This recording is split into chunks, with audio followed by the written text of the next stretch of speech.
Hi friends, ಈ generation ಮಕ್ಕಳು ಅಂದರೆ ಈ ಮಿಲೇನಿಯಂ ಮಕ್ಕಳು ಮತ್ತು ಅವರಿಗಿಂತ ಹಿಂದಿನ ಮಕ್ಕಳು ಬೆಳೆದಂತಹ ಸಾಮಾಜಿಕ, ಆರ್ಥಿಕ, ಪರಿಸರ, ಶೈಕ್ಷಣಿಕ ಮತ್ತು ಸಾಂಸ್ಕೃತಿಕ ಅಂಶಗಳಲ್ಲಿ ಒಂದೊಂದು ಕಡೆ ದೊಡ್ಡದಾಗಿ ಇನ್ನೊಂದು ಕಡೆ ಚಿಕ್ಕದಾಗಿ ವ್ಯತ್ಯಾಸಗಳಿವೆ. ಆ ಹಿಂದಿನ ಮಕ್ಕಳ ಬಾಲ್ಯ ಬಂಗಾರದ ಬಾಲ್ಯ. ಕೆಸರಿನಲ್ಲಿ ಹಾಡಿದರು, ಮಳೆಯಲ್ಲಿ ನೆನೆದರೂ ಯಾರು ಏನು ಹೇಳ್ತಾ ಇರಲಿಲ್ಲ. ಸ್ವಲ್ಪ ನೆಗಡಿ ಆದರೆ ಕಷಾಯ ಕೊಟ್ಟು ಹಾವಿ ಇಡಿಸ್ತಾ ಇದ್ರು. ಜ್ವರ ಬಂದರೆ ಕಟ್ಟುನಿಟ್ಟಿನ ಪಥ್ಯ ಇಡ್ತಾ ಇದ್ರು. ಮನೆಯಲ್ಲಿ ಯಾರಿಗಾದರೂ ಜ್ವರ ಬಂದರೆ ನೋಡಲು ಬಂದವರು ರಸ್ಕ್ ಪ್ಯಾಕೆಟ್ ಕೊಟ್ಟರೆ ಅದನ್ನು ಕರಕರ ಕುರುಕುತ್ತಾ ತಿಂತಾ ಇದ್ವಿ. ಹಾಲು ಟೀಗಳಲ್ಲಿ ಅದನ್ನು ಅದ್ದಿ ತಿಂತಾ ಇದ್ವಿ. ಆ ರೀತಿ ಅದ್ದುವಾಗ ರಸ್ಕ್ ತುಂಡಾಗಿ ಮೆತ್ತಾಗಿ ಗ್ಲಾಸ್ನೊಳಗೆ ಜಾರಿ ಬಿದ್ದರೆ ಕೊನೆಯಲ್ಲಿ ಆ ಹಾಲನ್ನು ಟೀಯನ್ನು ಕುಡಿಯುವುದೇ ಅಬ್ಬಬ್ಬ, ಅದರ ರುಚಿಯೇ ಬೇರೆ. ಅಂತಹ ಮುಗುಳ್ನಗೆಯ ನೆನಪುಗಳನ್ನು ಆ ಕಾಲದ ಮಕ್ಕಳಲ್ಲಿ ಮಾತ್ರ ನೋಡಬಹುದು. ಅನುಭವಗಳು, ಅನುಭೂತಿಗಳು ಕಾಲಕ್ಕೆ ತಕ್ಕಂತೆ ಇರುತ್ತೆ. ಆದರೆ ಬೇಗ ಮಾಸಿ ಹೋಗುವಂತಹ ಆ ಕಾಲದ ಅನುಭೂತಿಗಳ ನೆನಪುಗಳ ಈಗ ಕಾಲದೋಷ ಹಿಡಿಯುತ್ತಿದೆ. 1970ರ 80ರ 90ರ ದಶಕದ ಮಕ್ಕಳು ಈಗ ದೊಡ್ಡವರಾಗಿದ್ದರೂ ಅವರ ಬಾಲ್ಯದ ನೆನಪುಗಳು ಇಂದಿಗೂ ಸಹ ತಾಜಾ ಇವೆ.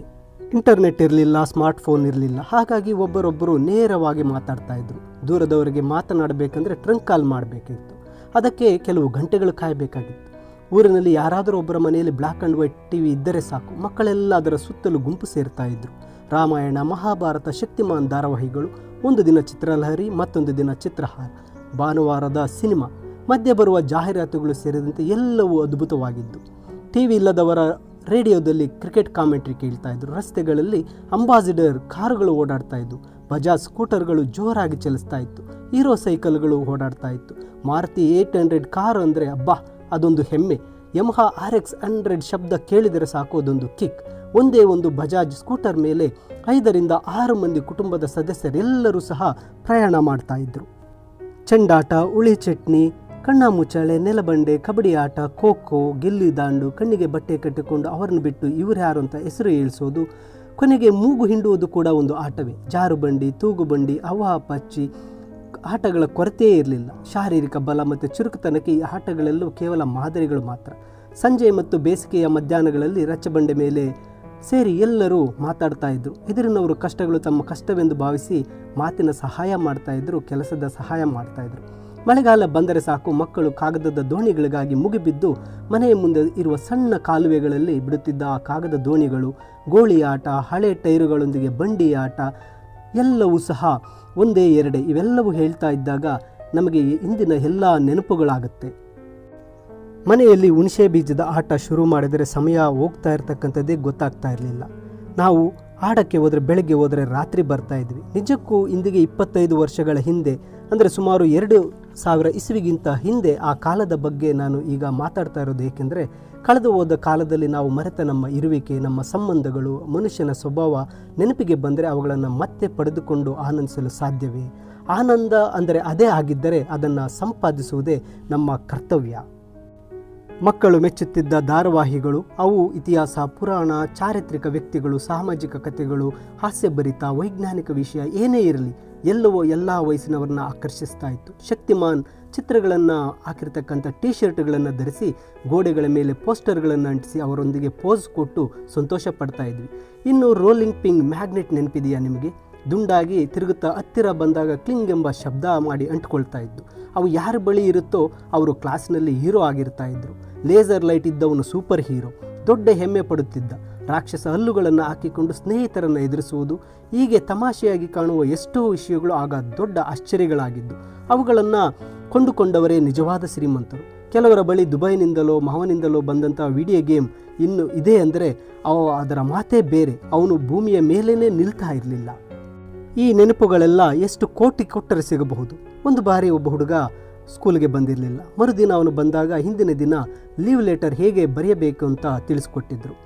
ಅವನಿಗೆ ಆ ಒಂದು ಪುಸ್ತಕವನ್ನು ಕೊಟ್ಟು ಅದರಲ್ಲಿ ಹೇಗಿದೆಯೋ ಹಾಗೆ ಕಾಪಿ ಮಾಡುವಂತ ಹೇಳಿಕೊಡಲಾಗಿತ್ತು. ಉಳಿದವರ ಪುಸ್ತಕಗಳನ್ನು ಇಂಗ್ಲೀಷ್ ಮೇಷ್ಟ್ರು ತಿದ್ದುತ್ತಾ ಇದ್ರು. ಕೊನೆಯಲ್ಲಿ ಆ ಹುಡುಗ ಬರೆದಿರ್ತಕ್ಕಂತಹ ಆ ಒಂದು ಲೀವ್ ಲೆಟರ್ನ ತೆಗೆದು ನೋಡಿದಾಗ ಆ ಶಿಕ್ಷಕರು ಜೋರಾಗಿ ನೊಗಕ್ಕೆ ಶುರು ಮಾಡಿದರು. ಅವನಿಗೆ ಕೊಟ್ಟ ಪುಸ್ತಕ ಒಬ್ಬ ಹುಡುಗಿಯ ಪುಸ್ತಕವಾಗಿತ್ತು. ಅವನು ಅದನ್ನು ಕಾಪಿ ಮಾಡಬೇಕಾದ್ರೆ ಕೊನೆಯಲ್ಲಿ ಅವನು ಬರೀಬೇಕಾದಾಗ ಐ ಆಮ್ ಅಂತ ಆ ಹುಡುಗಿಯ ಹೆಸರನ್ನು ಸೇರಿಸಿ ಬರೆದಿದ್ದ. ಆಗ ಕ್ಲಾಸ್ನವರೆಲ್ಲರೂ ಸಹ ಜೋರಾಗಿ ನಗ್ತಾ ಇದ್ದರು. ಸಣ್ಣ ಬೋಟುಗಳಲ್ಲಿ ಎಣ್ಣೆ ಹಾಕಿ ಹಿಂದೆ ಬತ್ತಿ ಹೆಚ್ಚಿ ನೀರಿನಲ್ಲಿ ಬಿಟ್ಟರೆ ಗುರ್ರಂತ ಶಬ್ದ ಮಾಡ್ತಾವು ಮುಂದೆ ಹೋಗ್ತಾ ಇತ್ತು. 5ನೇ ತರಗತಿಯವರೆಗೂ ಸ್ಲೇಟ್ ಮತ್ತು ಬಳಪ ಬಳಸ್ತಾ ಇದ್ವಿ. ಬಹಳಷ್ಟು ಜನ ಆ ಬಳಪದ ಮೇಲೆ ಬರಿಬೇಕಾದಾಗ ಏನಾದರೂ ತಪ್ಪಾದರೆ ಕೈಯನ್ನು ನೆನೆಸಿಕೊಂಡು ಅಥವಾ ಉಗುಳನ್ನು ಹಚ್ಚಿ ಫಲಕದ ಮೇಲೆ ಅಳಿಸ್ತಕ್ಕಂಥದ್ದು ಎಷ್ಟೋ ಚೆನ್ನಾಗಿತ್ತು. ಇನ್ನು ಪೆನ್ಸಿಲ್ ಮೊನಚು ಮಾಡಬೇಕಾದ್ರೆ ಅರ್ಧ ಮುರಿದು ಅದು ಅರ್ಧ ಆಗುವವರೆಗೂ ಅದನ್ನು ಸಿಪ್ಪೆ ತೆಗಿತಲೇ ಇರ್ತಾ ಇದ್ವಿ. ಆ ಪೆನ್ಸಿಲ್ನ ಇನ್ನೊಂದು ತುದಿಯನ್ನು ಬಾಯಲ್ಲಿ ಇಟ್ಕೊಂಡು ಚೀಪ್ತಾ ಇದ್ವಿ. ಪೆನ್ ಕ್ಯಾಪ್ಗಳನ್ನು ಮಾತ್ರ ಇಷ್ಟ ಬಂದಂತೆ ಕಚ್ಚಿ ಅದರಲ್ಲೇ ಒಂದು ರೀತಿಯ ಒಂದು ಆನಂದ ಪಡೀತಾ ಇದ್ವಿ. ಪಿಜ್ಜಾ ಬರ್ಗರ್ಗಳು ಅಂದರೆ ಆ ದಿನಗಳಲ್ಲಿ ಯಾರಿಗೂ ಗೊತ್ತಿರಲಿಲ್ಲ. ನಗರದ ಮಕ್ಕಳಿಗೂ ಸಹ ಗೊತ್ತಿರಲಿಲ್ಲ. ಮನೆಯಲ್ಲಿ ಅಮ್ಮ ಅಪ್ಪ ಮಾಡುವ ಚಪಾತಿಯೇ ದೊಡ್ಡದು. ಹೋಟೆಲ್ನಲ್ಲಿ ಒಲೆಯ ಮೇಲೆ ಮಾಡ್ತಕ್ಕಂಥ ರೊಟ್ಟಿಯನ್ನು ಬಾಂಬೆ ಚಟ್ನಿಯೊಂದಿಗೆ ಕೊಟ್ಟರೆ ಅದು ಹೊಟ್ಟೆ ತುಂಬ ತಿಂತಾ ಇದ್ವಿ. ಇನ್ನು ಪುಸ್ತಕದ ಪುಟಗಳ ಮಧ್ಯೆ ಒಂದು ನವಿಲು ಗರಿಯನ್ನು ಇಟ್ಟು ಅದು ಮರಿ ಹಾಕುತ್ತೆ ಅಂತ ನಾವು ಕಾಯ್ತಾ ಇದ್ವಿ. ಅಂದ ಹಾಗೆ ಖಾರ ಸೋದಿರ್ತಕ್ಕಂತಹ ಬೋಟಿಗಳನ್ನು ಕೈ ಬೆರಳುಗಳಿಗೆ ಹಾಕ್ಕೊಂಡು ಉದ್ದನೆ ಬೆರಳುಗಳು ಅಂತ ತಮಾಷೆ ಮಾಡ್ತಾ ಕಚ್ಚಿ ತಿಂತಾ ಇದ್ದಂತಹ ದಿನಗಳು ಮತ್ತೆ ಹಿಂದಿರುಗಿ ಬರೋದಿಲ್ಲ. ಅಸಲಿಗೆ ಆ ದಿನಗಳು ಮತ್ತೆ ಹಿಂದಿರುಗಿ ಬರ್ತವೆಯೇ ಅಂತ, ಆ ಸಂತೋಷ ಮತ್ತೆ ಸಿಗ್ತವೆಯೇ? ಕಷ್ಟ ಅಲ್ಲವೇ? ಇನ್ನು ಆಗಂತೂ ಮರ ಅಲುಗಾಡಿಸಿದರೆ ಸಾಕು, ಕೆಳಗೆ ಬಿದ್ದಂತಹ ಆ ಹಣ್ಣುಗಳನ್ನು ಯಾವುದೇ ಧೂಳು ಅಂತ ನೋಡದೆ ಬಟ್ಟೆಗೆ ಒರೆಸಿಕೊಂಡು ತಿಂತಾ ಇದ್ವಿ. ಈಗ ತಿನ್ನಿ ನೋಡೋಣ, ಅಯ್ಯೋ ಎಷ್ಟೊಂದು ಎಚ್ಚರಿಕೆ, ಮಕ್ಕಳಿಗೆ ಏನಾದರೂ ತೊಂದರೆ ಆಗುತ್ತದೆ. ಇನ್ನು ಮಟ್ಕ ಕುಲ್ಫಿಗಳಿಗಾಗಿ ಎದುರು ನೋಡ್ತಾ ಇದ್ವಿ. ಆಗ ಊರುಗಳಲ್ಲಿ ಗೋಲ್ಗಪ್ಪ ಪಾನಿಪುರಿ ಯಾವುದೂ ಬಂದಿರಲಿಲ್ಲ. ನಗರಗಳಲ್ಲಿ ಸಹ ಅವು ಸಿಗ್ತಾ ಇರಲಿಲ್ಲ. ಊರಲ್ಲಿ ಸಿಗ್ತಾ ಇದ್ದಂತಹ ಕೆಲವು ಪಪ್ಪು ಮತ್ತು ಮರಗಳ ಮಿಕ್ಸ್ಚರ್ಗಳನ್ನೇ ನಾವು ತಿಂತಾ ಇದ್ವಿ. ಸಮೋಸ, ಕಚೋರಿ ಪಟ್ಟಣಗಳು ಮತ್ತು ನಗರಗಳಲ್ಲಿ ಮಾತ್ರ ಇರ್ತಾ ಇದ್ವು. ಆದರೆ ಊರುಗಳಲ್ಲಿ ಅವುಗಳನ್ನು ಮಾರ್ತಾ ಇರಲಿಲ್ಲ. ಅಂದರೆ ಉತ್ತರ ಭಾರತದಲ್ಲಿ ಅವು ದಿನನಿತ್ಯದ ಆಹಾರದ ವಸ್ತುಗಳಾಗಿತ್ತು. ಅವರಿಗೆ ಹಳ್ಳಿಗಳಲ್ಲಿ ಸಿಗ್ತಾ ಇದ್ವು, ಆದರೆ ಅವೆಲ್ಲ ನಮಗೆ ಸಿಗ್ತಾ ಇರಲಿಲ್ಲ. ಇನ್ನೂ ಮುಖ್ಯವಾಗಿ ಹೇಳಬೇಕಂದ್ರೆ ನಮ್ಮಲ್ಲಿ ಇದ್ದದ್ದನ್ನು 4 ಜನರೊಂದಿಗೆ ಹಂಚಿಕೊಂಡು ತಿನ್ನುವ ಗುಣ ಜಾಸ್ತಿ ಇತ್ತು. ಅವಶ್ಯಕತೆಗಳು ಕಡಿಮೆ ಇತ್ತು, ಆನಂದವು ಅಪರಿಮಿತವಾಗಿತ್ತು.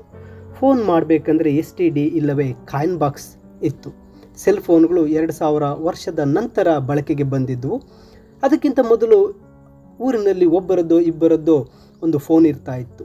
ರೀಚಾರ್ಜ್ ಪ್ಲಾನ್ಗಳು, ನೆಟ್ ಎಲ್ಲ ಇರ್ತಾ ಇರಲಿಲ್ಲ. ಈಗಲೂ ಅಲ್ಲಲ್ಲಿ ಸೀಮೆಣ್ಣೆ ದೀಪಗಳು, ಲ್ಯಾಂಟರ್ನ್ಗಳು ಕಾಣುತ್ತವೆಯಾದರೂ ಆಗ ಪ್ರತಿದಿನ ಪ್ರತಿ ಮನೆಯಲ್ಲೂ ಸೀಮೆಣ್ಣೆ ದೀಪ ಇರ್ತಾ ಇತ್ತು. ತಿಂಗಳ ಕೊನೆಗೆ ಆ ಒಂದು ರೇಷನ್ ಅಂಗಡಿಗಳಲ್ಲಿ ಸೀಮೆಣ್ಣೆ, ಅಕ್ಕಿ ಇವೆಲ್ಲ ಪಡಿತರ ಚೀಟಿ ತೆಗೆದುಕೊಂಡು ಹೋಗಿ ತರ್ತಾ ಇದ್ರು. ಆ ರೇಷನ್ಗೆ ಹೋಗುವುದೇ ಒಂದು ದೊಡ್ಡ ಜಗಳದಂತಿರ್ತಾ ಇತ್ತು.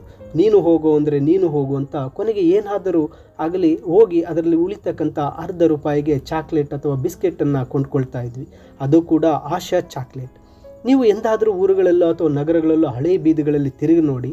ಆ ಹಳೆಯ ಅಂಗಡಿಗಳು ಕೆಲವು ಈಗಲೂ ಹಾಗೆಯೇ ನಿರ್ಜೀವವಾಗಿ ಕಾಣಿಸುತ್ತೆ. ಟೈಲರ್ ಶಾಪ್ಗಳು, ಕಿರಾಣಿ ಅಂಗಡಿಗಳು, ಹಳೆಯ ಸಾಮಾನು ಅಂಗಡಿಗಳು, ಮಿಠಾಯಿ ಅಂಗಡಿಗಳು ಕೆಲವು ಇಂದಿಗೂ ಸಹ ಹಾಗೆಯೇ ನಿಶ್ಚಲವಾಗಿ ನಿಂತಿವೆ. ಅವುಗಳನ್ನು ನೋಡಿದರೆ ದುಃಖ ಆಗುತ್ತೆ. ಆ ಹಿಂದಿನ ದಿನಗಳಲ್ಲಿ ಊರಿಗೊಂದು ಕ್ಷೌರಿಕ ಅಂಗಡಿ ಇರ್ತಾ ಇತ್ತು. ಅಲ್ಲಿ ಜನ ಗುಂಪು ಸೇರ್ತಾ ಇದ್ರು. ಅದೊಂದು ಸಣ್ಣ ಡಬ್ಬ, ಒಂದು ಕುರ್ಚಿ, ಒಂದು ಚಿಕ್ಕದಾದ ಮಿರರ್ ಮಾತ್ರ ಇತ್ತು. ಹೀಗೆ ನಮ್ಮ ಎಲ್ಲ ಹಲವಾರು ಹಿಂದಿನ ನೆನಪುಗಳನ್ನು ಸೇರಿಸ್ತಾ ಹೋದರೆ ಅದು ಒಂದು 3 ಗಂಟೆಯ ಸಿನಿಮಾವೇ ಆಗಿಬಿಡುತ್ತೆ. ಆ ಹಿಂದಿನ ಎಲ್ಲ ಒಂದು ನೆನಪುಗಳನ್ನು ಸ್ಮರಿಸ್ತಾ ನಾವು ಸಂತೋಷ ಪಡೋಣ. ಆ ಹಿಂದಿನ ಬಾಲ್ಯದ ನೆನಪುಗಳಿಗೆ ಮರಳಿದಾಗ ಆನಂದವೋ ಆನಂದ. ಹೀಗೆ ನಾವು ಪತ್ರ ಬರೀಬೇಕಾದರೆ ಇಂತಿ ನಿನ್ನ ಪ್ರೀತಿಯ ಅಂತ ಹೇಳಿ ಒಂದು ಪತ್ರವನ್ನು ಬರೆದು ಅದನ್ನು ನಮ್ಮ ಸ್ನೇಹಿತರಿಗೆ, ನಮ್ಮ ತಂದೆ ತಾಯಿಯವರಿಗೆ ಅಥವಾ ಬೇರೆ ಊರಿನಲ್ಲಿರ್ತಕ್ಕಂತಹ ನಮ್ಮ ಮಕ್ಕಳಿಗೆ ಅದನ್ನು ಒಂದು ಪೋಸ್ಟ್ ಮಾಡಿದಾಗ ಅದು ನಿಜವಾಗಲೂ ಸಹ ನಮಗೆ ತುಂಬ ಒಂದು ರೀತಿಯ ಆನಂದವನ್ನೇ ತರುತ್ತೆ. ಅಂದರೆ ಆ ಪೋಸ್ಟ್ ಕಾರ್ಡ್ಗಳು, ಇನ್ಲ್ಯಾಂಡ್ ಲೆಟರ್ಗಳು ಈಗ ನಮ್ಮ ಹಿಂದಿನ ಜೀವನದಲ್ಲಿ ಬರೆದಿರ್ತಕ್ಕಂತಹ ಆ ಲೆಟರ್ಗಳನ್ನು ನೋಡಿದಾಗ ನಾವು ನಮ್ಮ ಬಾಲ್ಯಕ್ಕೆ ಹಿಂತಿರುಗಿ ಹೋಗ್ಬೋದು. ಮೈ ಡಿಯರ್ ಫ್ರೆಂಡ್ಸ್, ಹಾಗೆ ಈ ಒಂದು ವಿಡಿಯೋನ ನಿಮ್ಮ ಫ್ಯಾಮಿಲಿ ಗ್ರೂಪ್ಗೆ, ನಿಮ್ಮ ಸಂಬಂಧಿಕರಿಗೆ ಕಳಿಸ್ಕೊಡಿ. ಈ ವಿಡಿಯೋ ನೋಡಿದಾಗ ನಿಜವಾಗ್ಲೂ ಅವರಿಗೆ ಹಿಂದಿನ ನೆನಪುಗಳು ಮರಳಿ ಬರುತ್ತೆ ಅಂತ ತಿಳಿಸ್ತಾ ಥ್ಯಾಂಕ್ ಯು.